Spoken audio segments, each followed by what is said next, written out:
Today on the Stay at Home Chef, I'm showing you how to make gooey caramel pecan monkey bread. And yes, of course, I've used my famous dinner roll recipe and altered it into a monkey bread delight.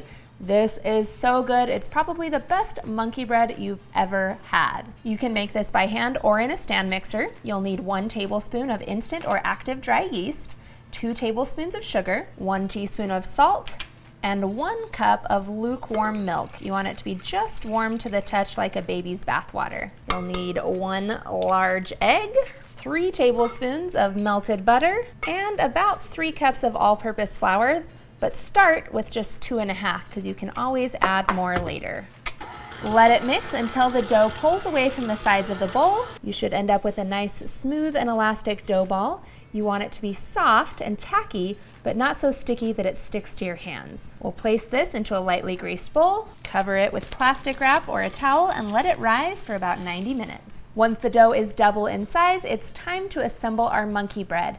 Preheat your oven to 350 degrees Fahrenheit and lightly grease either a bundt pan or a tube pan. This pan is a fluted bundt pan. This one is a tube pan. A tube pan has a removable bottom. You just have to be careful when working with this so it doesn't leak. In a small mixing bowl, you'll want to stir together 1/2 cup of sugar with 2 teaspoons of ground cinnamon.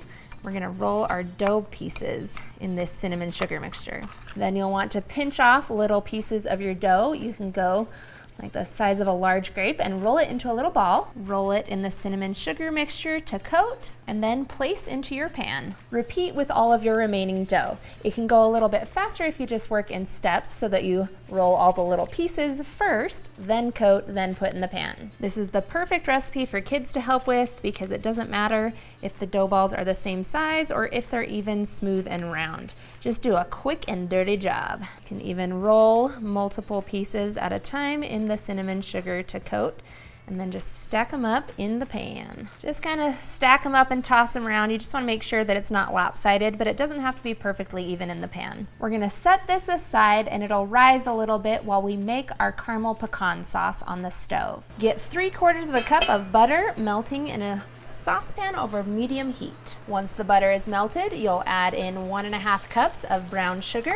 and we're gonna whisk this and bring it to a boil. Stir constantly as it comes to a boil and let it simmer for 1 minute.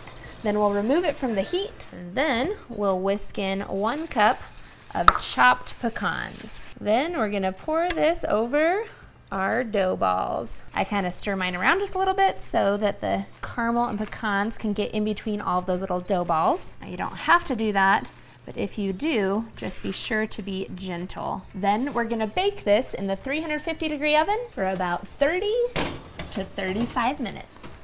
After 35 minutes, it should be a nice golden brown on top.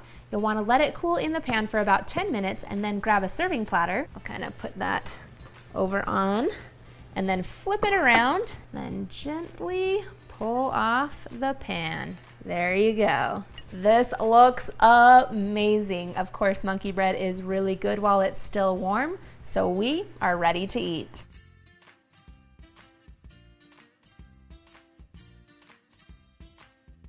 Thanks for watching. You can find the full written recipe in the video description. Be sure to subscribe, like, and follow, and check out the rest of my videos, where you can find hundreds of restaurant quality recipes you can easily make at home. See you later.